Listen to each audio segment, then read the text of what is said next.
Loretta Graves was 36 years old when she packed a bag, drove to the airport, and boarded the same flight her husband had taken 40 minutes earlier, without knowing she was there. She had told no one she was going. She had booked the ticket under her own name, paid with her own card, and checked one bag the way a woman checks a bag when she intends to stay for a while. To her husband's colleagues and their shared circle of friends in Cincinnati, Loretta was the quiet one. The woman who stayed home while Leonard traveled for work, who asked the right questions when he came back, who kept the house and the schedule and the life that waited for him every time his key turned in the lock. She wore modest clothes. She drove a sensible car. She had a job in facilities management at a regional hospital that was, by every visible measure, unremarkable. For 26 consecutive months, Leonard had taken a work trip to Charlotte on the third week of every month. He stayed 4 days. He called her each night at 8:30 from a number she recognized, and she answered, and they talked the way married people talk. About nothing in particular, about nothing that mattered, about the comfortable small things that fill a conversation when the large things have gone quiet. What he did not know was that the hotel he had been staying in for 26 months, the same hotel, the same reservation cycle, the same rate he complained about on his expense reports, was owned by a hospitality holding company registered in Ohio. His wife was the sole officer of that company. She had been reviewing his monthly room charges from her own back-end system for 8 months. What happened when she walked through the lobby door would alter the shape of everything Leonard Graves believed he had built. Before we jump into the story, comment where in the world you are watching from and subscribe, because tomorrow's story is one you need to hear. The apartment Loretta grew up in was on the 3rd floor of a building in the Avondale neighborhood of Cincinnati. A brick 6 flat that her grandmother, Ola Graves, had purchased in 1971 with money she had saved over 11 years as a seamstress and a Sunday school teacher, and a woman who did alterations on the side for 3 of the wealthiest families in the neighborhood. Ola had kept detailed accounts of every expense and every income source in a ledger book she maintained until the day she died. And when she died, she left Loretta not just the building, which she had since expanded into 2 adjacent properties, but the ledger books themselves, all 31 of them, in a cardboard box that Loretta had read cover to cover in the weeks after the funeral. She had been 22 when her grandmother died. She had read those ledgers the way other people read instructions. Loretta worked in facilities management, which was the kind of work that required you to understand buildings from the inside, their systems, their maintenance cycles, their actual operating costs versus their budgeted costs, the gap between what a building appeared to be and what it actually cost to keep running. She was good at it.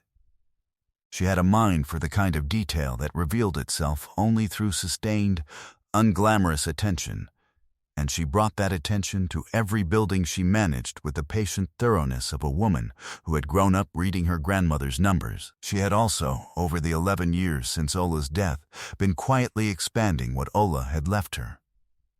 Not dramatically, not all at once, but in the way of her grandmother, one property at a time, each purchase researched carefully, each investment funded from her own earnings and from the rental income of the properties that preceded it. She had 5 properties now, held through a holding company she had registered in her own name 4 years into her marriage. Leonard knew she had rental income. He did not know the full extent of it. She had never hidden it from him exactly. She had simply never elaborated, because he had never asked a question detailed enough to require elaboration. He was not a details person. She had purchased the hotel, a 44-room boutique property near the south end of Charlotte, 3 years ago, through an acquisition that her real estate attorney had advised her was a favorable opportunity, and that she had assessed herself before agreeing. It was her largest single investment. She had retained the original management company, made several structural improvements in the first year, and had been receiving monthly operating reports that included, among other things, a guest occupancy record she could access from any computer with her login credentials. She had noticed Leonard's name in the occupancy record 8 months ago. The same reservation pattern. Room 214, third week of every month. 4 nights. The same name. The same billing address. Her address. She had looked at it for a long time. Her grandmother used to say, "A number that keeps appearing is not an accident. It is a system. And a system tells you everything if you are willing to read it." Loretta was always willing to read it. She had met Leonard in her late 20s at a city planning forum she had attended because one of her rental properties was in a corridor being discussed for rezoning. He was a regional sales director for a manufacturing supply company based in Cincinnati, comfortable and straightforward, and easy to talk to in the way of people who spent their professional lives building rapport quickly. He was warm at the beginning, genuinely interested, genuinely present, the kind of man who made you feel that what you were saying was the most important thing in the room. She had believed that quality was permanent. It had turned out to be professional. They married after 2 years. She had been happy in the early part of it. She was an honest enough person to keep believing that, even now, because the early part had been real. The first sign had come in year 4, not dramatically but in the specific way that dishonesty revealed itself to a woman who read numbers for a living. A slight inconsistency in the timing of his expense reimbursements. A hotel charge on a personal card for a date that did not match the trip he had described. A phone set face down on every flat surface for a period of 3 months. She had noted each one without addressing it directly, the way she noted a maintenance issue in a building she managed, methodically, with a date stamp, in a folder she kept on her personal hard drive labeled simply Ledger. She had been adding to that folder for 3 years. The hotel record had been the last entry she needed. The flight to Charlotte was 2 hours. She sat in a window seat at the back of the plane and did not think about Leonard. She thought about the quarterly review for one of her Avondale properties that was due at the end of the week. She looked out the window at the country moving below and thought about what her grandmother had said the last time Loretta visited her, in the hospital, 2 weeks before she died. She had said, "Loretta, you know how to read. Don't let anyone tell you what the numbers say when you can read them yourself." She had meant the ledgers. She had also meant everything else. The Charlotte airport was busy at midday. She collected her bag and took a rideshare to a hotel 4 blocks from the one she owned. She checked in under her name, left her bag in the room, and changed into different clothes. Not a disguise, not a performance. Simply a different presentation than she would have been wearing on the flight. She was a woman who managed buildings for a living. She knew how to move through a lobby without being the most noticeable person in it. She walked the 4 blocks. She entered the hotel through the side entrance that she knew from her own property schematics connected to the lower-level corridor. She took the elevator to the 2nd floor. Room 214 was at the end of the hall. She did not knock. She had her own master key. She had retained a set as the property owner, stored in her real estate files, which she had brought in her bag. She opened the door. What she found inside, she processed with the same systematic calm with which she processed everything that required documentation. She stood in the doorway for a moment. She looked at the room. She looked at the evidence of occupancy, 2 bags, not one, both open, the contents of which were sufficiently clear. She took 3 photographs from the doorway, quietly and without announcement, the way she photographed maintenance issues in her properties, for the record, not for the drama. Then she stepped back into the hallway and pulled the door closed. Her hands did not shake. Her face remained perfectly calm. She took the elevator back to the lobby. She sat in one of the chairs near the window with a view of the street and sent a text message to the hotel's general manager, a woman named Phyllis, who had managed the property since before Loretta acquired it, asking her to hold the occupancy record for room 214 for the current reservation period and to note any additional guests registered to that room. Phyllis responded in 4 minutes. She said she would handle it. Loretta put her phone away. She looked at the street. She thought about her grandmother's ledger books, stacked in a cardboard box, 31 volumes of a woman who had built something from nothing by reading every number exactly as it was and making decisions from fact rather than feeling. She understood now, with complete clarity, what she was going to do, not because she was angry, because the system had told her what it was. She had simply been willing to read it. She picked up her phone and called her attorney. Constance Yarbrough had practiced family and real estate law in Cincinnati for 22 years. She was 60 years old and had the quality of someone who had long since stopped being surprised by the ways in which people underestimated the legal consequences of the things they did inside a marriage. She had known Loretta for 4 years. She had handled 2 of Loretta's property acquisitions and had drawn up the operating agreement for the holding company. And she received the phone call from Charlotte with the specific attention she reserved for clients she knew to be precise and reliable. She said, "You have photographs?" Loretta said, 3, time-stamped, from the doorway. Constance said, "What else?" Loretta told her about the occupancy records, 8 months of a pattern, documented in the hotel's own reservation system, accessible to her as the property owner, time-stamped and unalterable. She told Constance about the folder on her personal hard drive, 3 years of financial inconsistencies she had flagged and dated, including a credit card charge from a Charlotte restaurant on a date Leonard had claimed to be in Columbus, a hotel loyalty account in his name that showed 32 check-ins in Charlotte over 3 years, and 2 cash withdrawals totaling $19,000 from a personal account she had discovered by cross-referencing tax documents he had left on the shared printer. Constance was quiet for a moment. She said, "Loretta, he has been conducting this in a hotel that you own." Loretta said, "He has been using my hotel for 26 months." Constance said, "He does not know." Loretta said, "He does not know."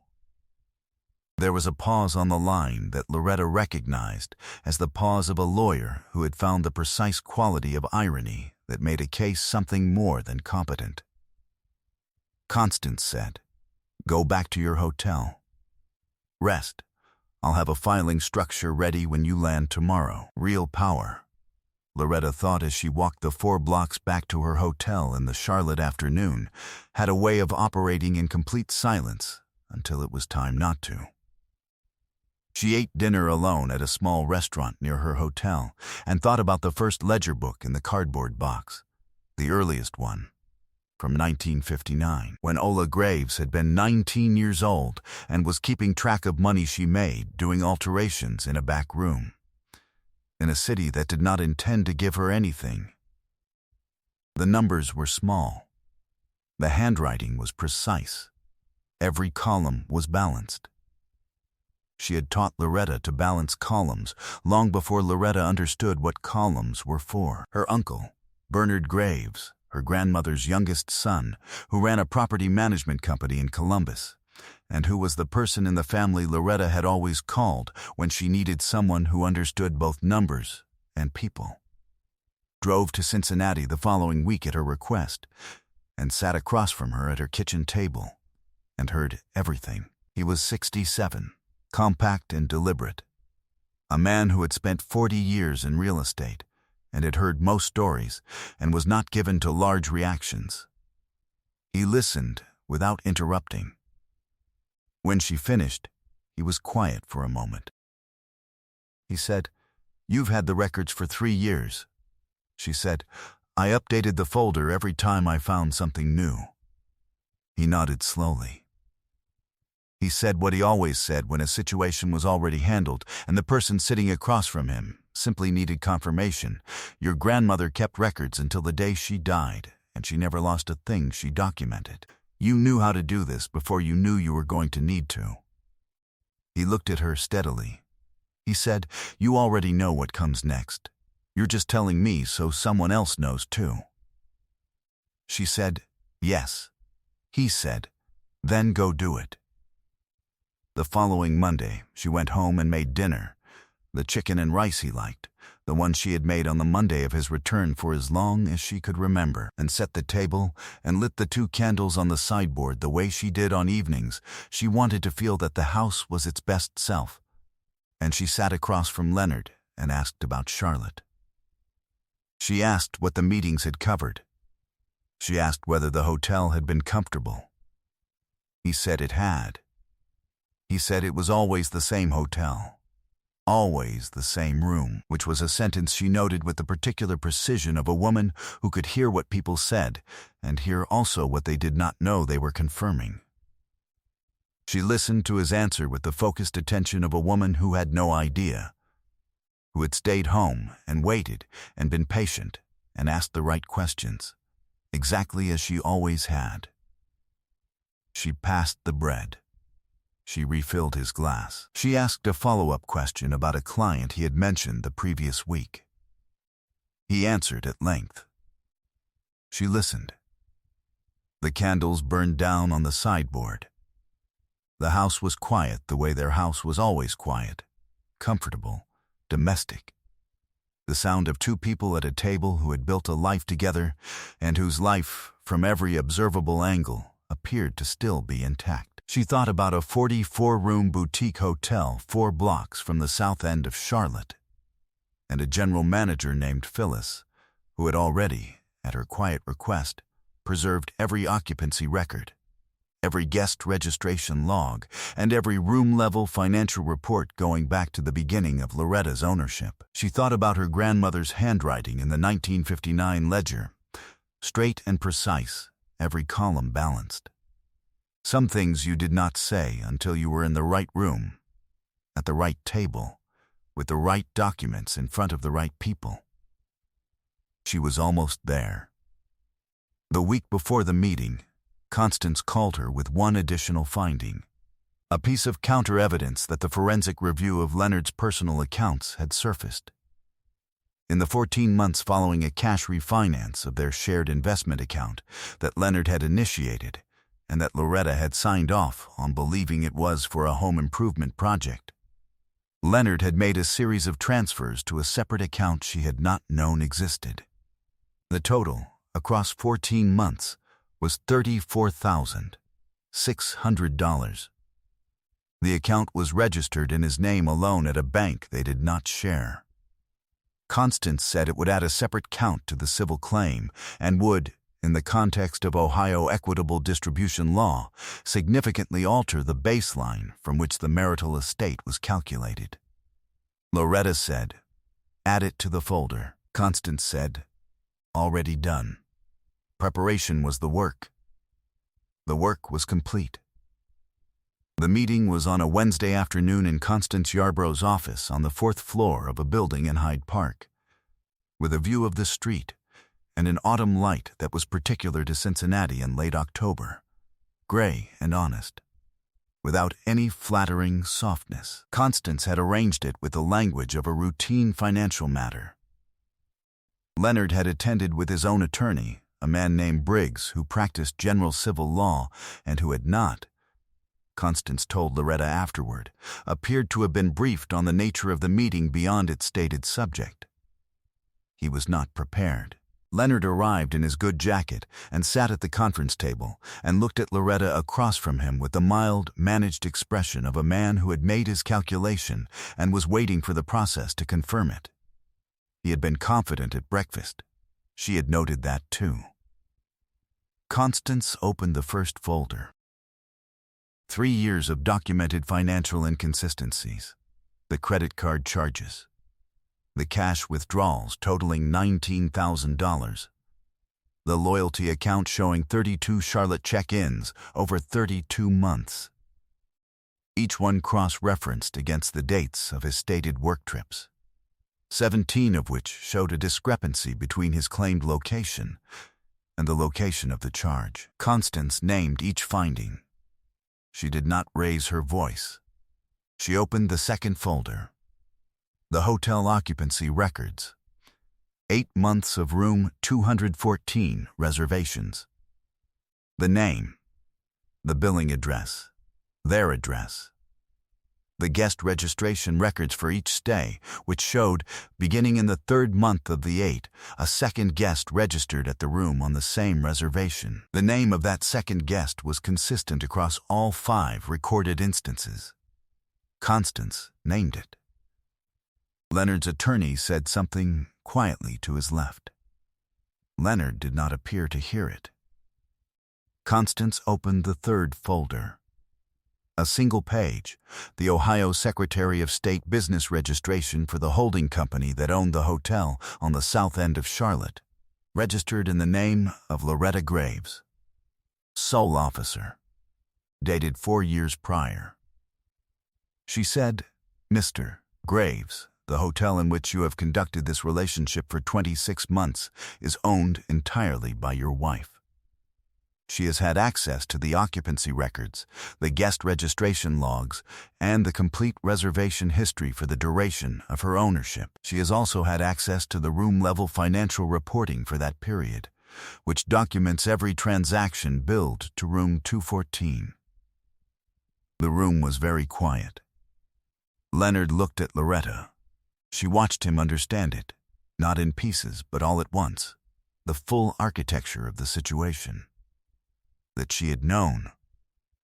That she had been reviewing the records from her own system for 8 months. That for 26 months he had been conducting his parallel life inside a property that belonged to her, paying her rates, sleeping in her rooms, and never once asking who owned the building he was standing in. He opened his mouth. His attorney placed a hand firmly on his arm. From the chair at the near end of the table, where he had been sitting quietly throughout, Loretta's Uncle Bernard spoke 2 words. He said, "Read it." He meant the folder. Leonard looked at it and did not pick it up. Loretta looked at her husband for a long and quiet moment. She had prepared nothing for this. She had known, since the afternoon she stood in the Charlotte Hotel hallway and let the door close, that she would not need to prepare anything. The work had already been done.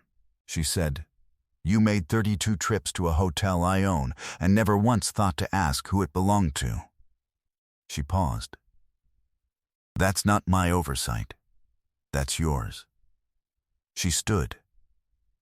She closed the folder in front of her and placed it in her bag. She looked at him one last time, not with anger, not with satisfaction, with the clear and finished attention of a woman who had read every number exactly as it was and was done reviewing the account.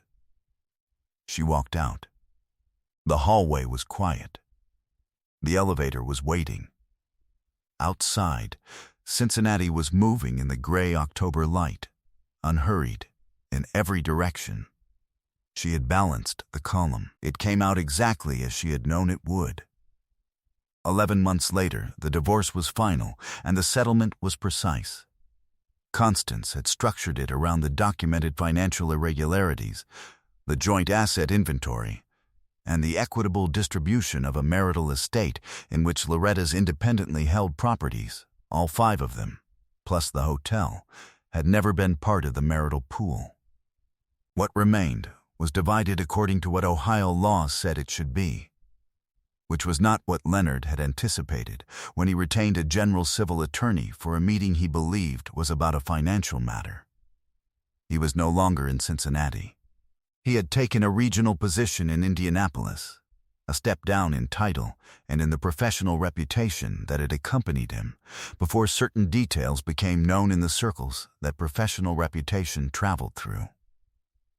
The woman whose name had appeared in the hotel guest records had moved to another city before the proceedings concluded. Loretta had heard this through someone who mentioned it in passing, the way people mentioned things they wanted her to hear without knowing how to say they wanted her to hear them. She registered it. She moved on. Her property portfolio had grown. She had acquired a sixth property, a mixed-use building in the Walnut Hills neighborhood of Cincinnati that she had identified before it came to market, and was in the early stages of a renovation plan she was developing with an architect whose work she had admired for 3 years. The architect was a man named Calvin, soft-spoken and exacting, who had come to her through a mutual referral and who had the quality she had always responded to most: genuine curiosity about the work and the patience to do it correctly. He asked good questions. He listened to the full answer before speaking. He was not the center of what she was building. He was present in it, which was exactly the right amount. She sat on the front steps of the Avondale building on a Sunday morning in September with a cup of coffee and the quarterly operating report for the Charlotte Hotel, which Phyllis had sent, as she always did, with a brief note appended in her own voice. The building behind her was her grandmother's building, brick and solid, the same 6 flat on the same street, with the same proportions Ola Graves had chosen when she had walked through it in 1971 and decided it was worth the savings of 11 years. The numbers in the report were good. They had been good for 3 years. She turned the last page and looked at the figures and thought about 31 ledger books in a cardboard box, about the precision of a woman's handwriting across 50 years of columns that always balanced. She thought about Leonard in room 214 month after month, paying her rates. She did not dwell on it. She noted it the way she noted the final line of any ledger, with the particular satisfaction of a column that came out correctly and did not need to be revisited. She was free. She was solvent. She was unbothered. I hope you enjoyed that one. Be sure to like the video and subscribe so you don't miss the next story. I've picked out 2 more for you that I think you'll really like.